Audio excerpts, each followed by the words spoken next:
నాకు తెలుసు నువ్వు నన్ను ఏం అడగాలనుకుంటున్నావో.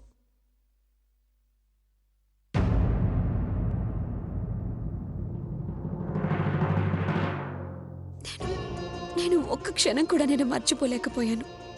ఒక్క క్షణం కూడా. 10 సంవత్సరాల పాటు 10 సంవత్సరాల పాటు 10 సంవత్సరాల పాటు నేను నీ కోసం ఎదురు చూశాను రాజ్. భోపాల్కి తిరిగి వచ్చాను అంటే అది కేవలం నీ కోసమే. వచ్చి రాగానే ముందు మీ ఇంటికి వచ్చాను.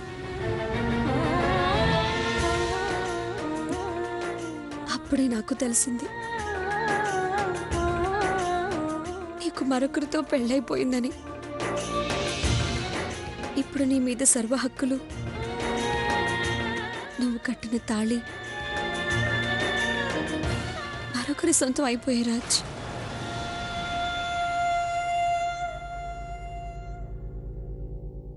నేను మిమ్మల్ని ఒక మాట అడగనా? అరే ఒక్కటేంటి 100 మాటలు అడుగు. ఏంటది? మీ అబ్బాయి రాజ్ ఎవరినైతే ప్రేమించాడో ఆ అమ్మాయి ఎవరో ఏమిటో ఎక్కడుంటుందో మీకు తెలుసా? కేవలం అమ్మాయి వల్లే కదా తను సరితను ఇంతవరకు అంగీకరించలేదు.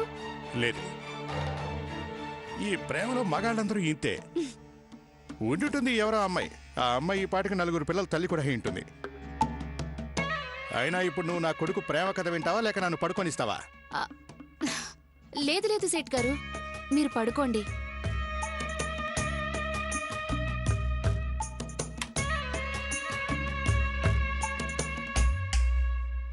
నాకెందుకు ఇలా అనిపిస్తుందో తెలియదు కానీ రాజుకి దివ్యకి మధ్యలో ఏదో పాత సంబంధం ఉందేమో అని అనిపిస్తోంది. నిజమేంతో నేను ఖచ్చితంగా తెలుసుకునే తీరుతాను. 10 ఏళ్ల ముందు నేను నా బాధ్యతలు తీర్చడానికి నిన్ను వదిలి వెళ్ళిపోయాను. నువ్వు నా కోసం ఎదురు చూస్తావనే నమ్మకంతో, ఆ నమ్మకంతోనే నిన్ను వదిలి వెళ్ళాను. నా కోసం ఆగుతావనుకున్నాను.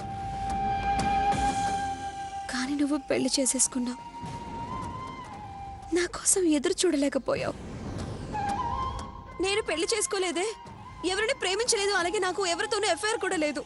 ఎందుకనో తెలుసా? ఎందుకంటే 10 సంవత్సరాలు కేవలం నీ గురించి ఆలోచించా. నేను ప్రతి క్షణం నా మనసులోనూ నా అంతరంగంలోనూ కేవలం నువ్వే ఉన్నావు. నా కోసం నా ఎదురు చూపే నాకు ధైర్యాన్ని ఇచ్చింది. కానీ నువ్వు ఏంటి ఏంటి నేనేం చేశాను? నన్ను బలవంత పెట్టారు. మా నాన్న నన్ను బెదిరిస్తూనే ఉన్నాడు. మా అమ్మని చంపేసి తను చనిపోతానని. ఒకవైపు పెళ్లి ఏర్పాట్లు చేశారు. సరిత గారు పెళ్లి మండపంలో కూర్చునుంది. వెళ్ళి పెళ్లి చేసుకోమని నన్ను బలవంతం చేశారు. నేను నా జీవితం ఆ రోజు ఆగిపోయింది. పెళ్ళైతే చేసుకున్నాను కానీ నేను ప్రేమించింది కేవలం నిన్ను మాత్రమే దివ్య. ఈ రోజు వరకు నా మనసులో నువ్వే ఉన్నావు దివ్య. దివ్య సరిత గారిని బలవంతంగా చేసుకోవాల్సి వచ్చింది కానీ నేను తను ప్రేమించట్లేదు. దివ్య దివ్య నేను నేను నేను ఇవన్నీ మర్చిపోవాలనుకుంటున్నాను దివ్య. ఈ 10 ఏళ్ళని మన జీవితంలోంచి తీసేయాలనుకుంటున్నాను దివ్య. నేను కేవలం నా దివ్యనే ప్రేమిస్తున్నాను. నేను తనతో పాటే ఉండాలనుకుంటున్నాను. నేను నేను నీ మీద ఒట్టేసి చెప్తున్నాను దివ్య. నేను ఈ రోజు వరకు సరిత గారిని ముట్టుకోనే లేదు. ఇది పాపం కదా ఒకరిని అలా మోసం చేయటం. నీ రాజు అలా చేయలేదు. నీ రాజు ఎప్పటికీ మారలేదు. ఆ విషయం నీకు కూడా తెలుసు కదా దివ్య. నేను కేవలం నీతోనే జీవించాలనుకుంటున్నాను. దానికోసం ఏం చేయడానికన్నా నేను సిద్ధమే. దివ్య నాకు తెలుసు. అదే ఆ రోజు ఆ కాంటెస్ట్, ఆ కెమెరా, టీవీ అవన్నీ సాకులు మాత్రమే. నువ్వు ఇక్కడికి నా కోసం వచ్చావు కదా, అవునా? ఇదే కదా నిజం?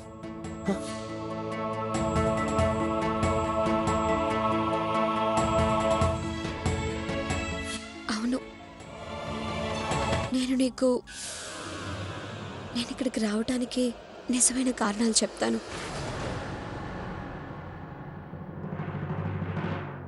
ఒకవేళ నీకు గుర్తుండకపోవచ్చు. నాన్నగారి గురువు ఒకరుండేవారు, ఆచార్యవారు. ఆయన ఒక సాధువు. నేను ఆయన ప్రతి మాటను నమ్ముతాను. ఇంతవరకు ఆయన చెప్పినవన్నీ కూడా నిజమయ్యాయి. ఆయన మాట విని నేను ఈ పెళ్లి ఒప్పుకున్నాను. ఎందుకంటే నా జీవితంలో మరొకరున్నారని. కానీ ఈరోజు అంతా మారిపోయింది. ఆ రోజు ఆచార్య గారు ఉన్నట్టుండి నా జాతకం చూసి చెప్పారు ఈ పెళ్లి జరగకూడదు అని. ఎందుకంటే నా జాతకంలో ఏది రాసుందంటే నా జీవితం, నా ప్రేమ అంతా కూడా గౌరవ్ కాదు అని. నేను ఎవరినైతే ప్రేమించానో అతనితోనే నా పెళ్లి జరుగుతుందన్నారు. తన కోసం నేను ఎన్నో ఏళ్ళు ఎదురు చూశాను. ఆయన ఏమన్నారంటే గ్రహాలు కూడా మారిపోతాయన్నారు. ఇక ఏదైతే జరగాలో అదే జరుగుతుందన్నారు. నువ్వే చూస్తున్నావు కదా, ఆచార్య గారు చెప్పిందే జరుగుతుంది. నా పెళ్లి ఆగిపోయింది. నా పెళ్లిని మధ్యలో ఆపేసి నేను ఇక్కడి వరకు వచ్చేసాను. అది నీ కోసం.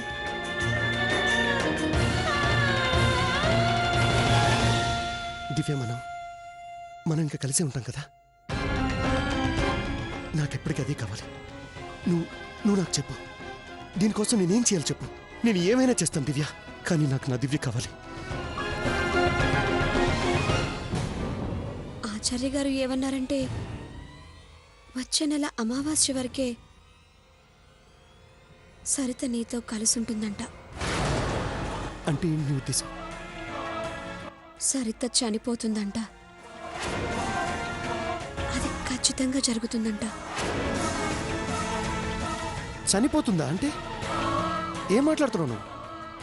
రాజ్, సరిత చనిపోయిన తర్వాత మనం ఒకటవ్వచ్చు. ఆచార్య వారు భవిష్యవాణి చెప్పారు. ఆయన మాటలు ఎప్పుడు కూడా తప్పవలేదు.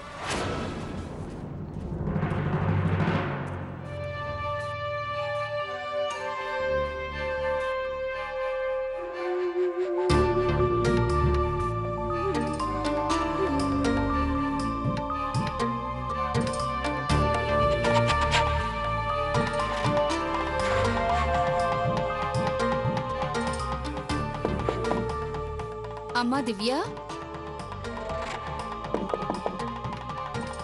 అమ్మా దివ్య, నిద్రపోయినట్టుంది.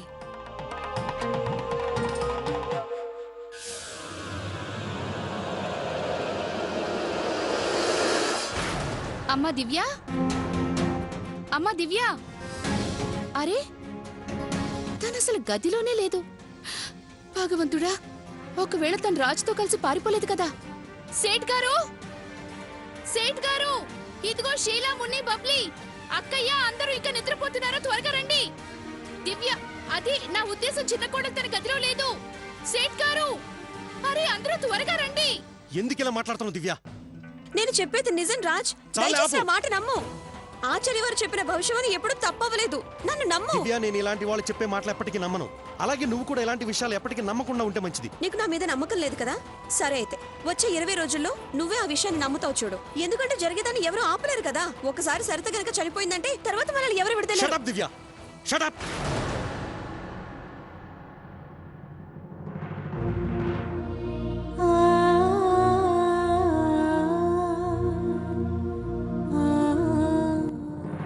ఏంటి, ఏమైంది? రాత్రి 11ంటికి ఇంట్లో వాళ్ళందరూ ఇలా మీటింగ్ పెట్టారేంటి? అసలు ఏమైంది? ఏమైంది? అరే, మన ఇంట్లో ఇంతమంది ఉన్నాం, కానీ ఎవరికి తెలియదు. చిన్న కొడలు ఇల్లు వదిలి వెళ్ళిపోయింది. దానికి కారణం ఏంటో నాకు తెలిసి తీరాలి. ఈ ప్రశ్న మీరు మమ్మల్ని కాదు, తన్ను అడగండి. చిన్న కోడలి బాధ్యత మీరు తనకే కదా అప్పచెప్పారు. ఏమంటావు చెల్లమ్మా? నువ్వు అసలు ఎప్పుడు ఏ తప్పు చేయవు కదా. చూడక్కయ్య, నువ్వు నన్ను ప్రశ్నలు అడుగుతుంటే నేను జవాబులు చెప్పే సమయం ఇది కాదు. అరే సేట్ గారు, ఇంట్లోంచి చిన్న కోడలు మాయమైపోయింది. దాని అర్థమేంటో మీకు తెలుసా అసలు? నేను పోలీస్ స్టేషన్ ఫోన్ చేస్తాను. డ్యూటీలో శర్మ ఉంటాడుగా. అరే ఆగండి, వద్దు సేట్ గారు, మన పరువే పోతుంది, మన ఇంటి పరువు పోతుంది. ఈ టీవీ వాళ్ళు, ప్రెస్ వాళ్ళు అందరూ ఇంటికొచ్చేస్తారు. అయితే ఏం చేయమంటావు? అనుకున్నది ఒకటి, జరిగింది ఒకటి. మీ కొడుకు రాజెక్కడా? తను చిన్న కోడలు స్నేహితుడే కదా. తనకైనా తెలిసుండాలి కదా చిన్న కోడలు ఇంత రాత్రిపూట ఎక్కడికి వెళ్ళిందని. తన్ని పిలవండి, అడగండి. రాజ్, రాజ్, రాజ్ ఇంకా దుకాణం నుంచి తిరిగి రాలేదు. ఆ, వాడికి ఇంట్లో ప్రశాంతత ఎక్కడుంది? నేను కూడా దుకాణం దాకా వెళ్ళొస్తా. సేట్ గారు, నేను కూడా వస్తాను. పద. హరే రామా, హరే రామా. ఈ ఇంటికి చిన్న కోడలు వచ్చిన దగ్గర నుంచి ఏదో ఒక గందరగోళం జరుగుతూనే ఉంది. ఇంట్లో అందరూ గొడవ పడుతూనే ఉన్నారు. భగవంతుడా!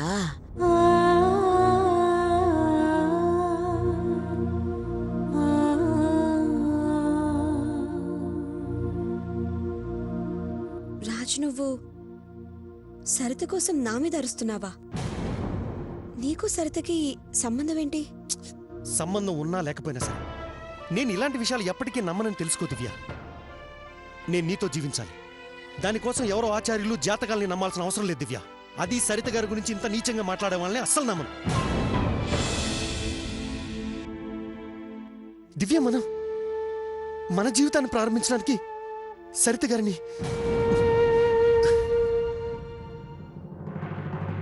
నీ ఒక్క మాట నేను అనుకున్నది సాధించగలను అనే ధైర్యాన్ని ఇచ్చింది రాజ్. సరిత మీద నీకు ఇప్పటికీ ప్రేమ లేకపోయినా నేను ఖచ్చితంగా సరిత మీద ప్రేమ నింపగలను రాజ్. సరితకు నీ ప్రేమను అందించి తీరుతాను.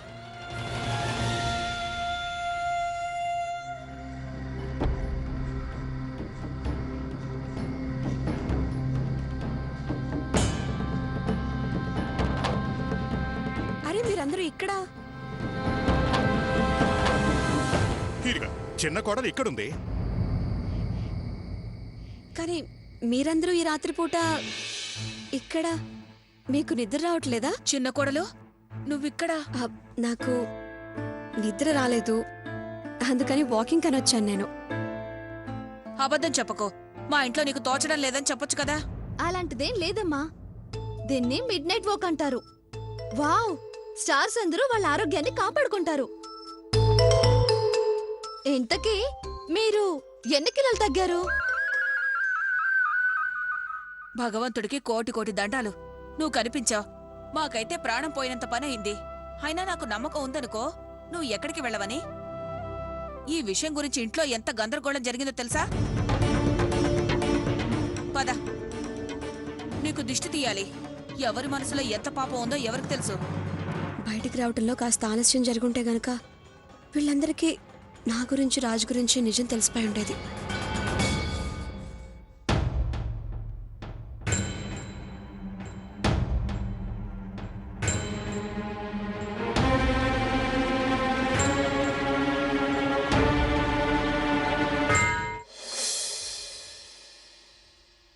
ఇరుగు దిష్టి, పొరుగు దిష్టి, నీ దిష్టి, నా దిష్టి, ఇంట్లో ఉన్న చెడు కళ్ళన్నీ కూడా పోవాలి. తు.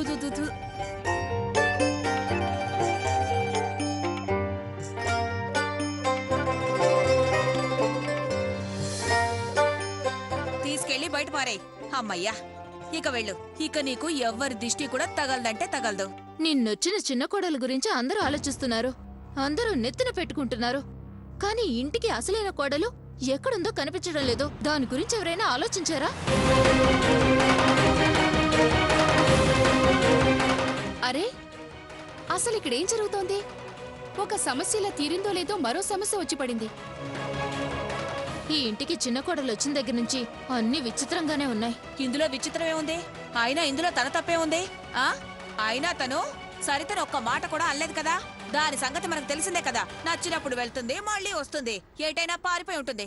తను తన పుట్టింటికి తిరిగి వెళ్ళిపోయి ఉంటుంది. అమ్మా, ఎందుకలా మాట్లాడుతున్నావు?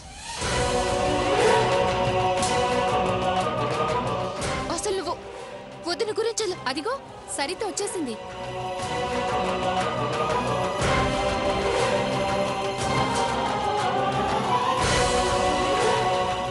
ఇంత రాత్రిపూట ఎక్కడికి వెళ్ళొస్తున్నావా కాస్త నేను కూడా తెలుసుకోవచ్చా?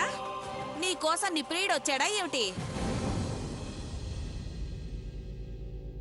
ప్రియుడి కోసం వెళ్లేదాన్ని అయితే 10 ఏళ్ళు ఎదురు చూసేదాన్ని కాదు. అయినా చూడండి, మీ మాటల గురించి తెలిసిన వాళ్ళెవరు ఈ ఇంటి వైపు కన్నెత్తి కూడా చూడరు. మేడ మీదకు వెళ్ళాను, ఇప్పటిదాకా అక్కడే ఉన్నాను. నిద్ర రాలేదు నాకు. అవునా?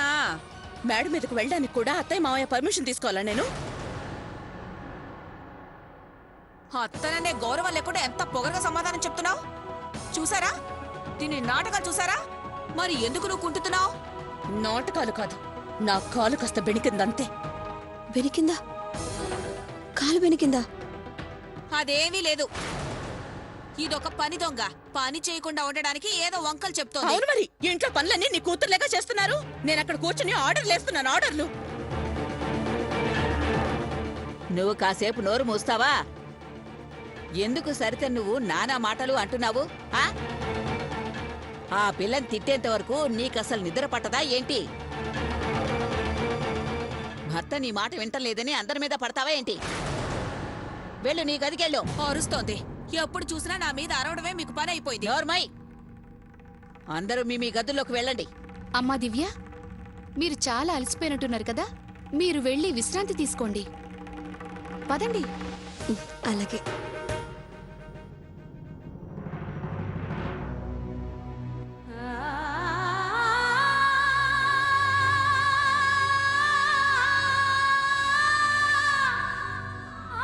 దివ్య మీద నమ్మకం పెట్టుకుని నేను ఎలాంటి తప్పు చేయలేదు కదా. ఏదేమైనా నేను దివ్యని కలుసుకుని తను రావటానికి నిజమైన కారణం ఏంటో తెలుసుకోవాలి. అంతవరకు నాకు నిద్ర పట్టదు. తులసమ్మ తల్లి, నేను నీలాగా ఈ ఇంట్లో ఎంత పవిత్రంగా ఉండాలనుకుంటున్నానో దానికి తగ్గ శక్తినివ్వమ్మా నాకు. నా మనసు మాటలు విని నేను ఎప్పటికీ బలహీనురాలని కాకూడదు. నేను ఈ ఇంట్లో సరితకు తన హక్కుని ఇంకా అధికారాన్ని ఇవ్వాలనుకుంటున్నాను. కానీ రాజు ఇప్పటికీ నన్ను ఎంతగానో ప్రేమిస్తున్నాడు. నాకిది కూడా తెలుసు. నేను మాటి మాటికి రాజుని ఎదుర్కోవాలి. కానీ తులసమ్మ తల్లి, ఆ సమయంలో నువ్వు నాకు ఎంత శక్తినివ్వాలంటే నేను నా ఫీలింగ్స్ని ఇంకా నా మనసుని కంట్రోల్ చేసుకోగలగాలి. ఈరోజు నా పరిస్థితి కురుక్షేత్రంలో అర్జునుడిలాగా ఉంది. నేను నా మనసు మాట వినకుండా నా ధర్మాన్ని నిర్వర్తించాలి. ఈరోజు నేను రాజ్కి చాలా పెద్ద అబద్ధం చెప్పాను. నేను ఈ ఇంటికి తన కోసమే వచ్చానని. కానీ నిజమేమిటో నీకు మాత్రమే తెలుసు తులసమ్మ. నేను ఈ ఇంటికి రాజ్ ప్రేమ కోసం రాలేదు. సరితకి తన అధికారాన్ని దక్కించడం కోసం వచ్చాను. నాకిప్పుడు రాజ్ మీద ఎలాంటి హక్కు లేదు. నేను సరిత మూడు లాంటి జీవితంలో ప్రేమను నింపాలి అనుకుంటున్నాను. నేనిక్కడికి వచ్చింది కేవలం రాజ్ ఇంకా సరితను ఒక్కటి చేయాలని మాత్రమే. నన్ను ఆశీర్వదించమ్మా. సరితకు నేనిచ్చిన ప్రతి మాటను నేను నిలబెట్టుకోవాలి. నేను నా మనసుని అదుపులో ఉంచుకోవాలి.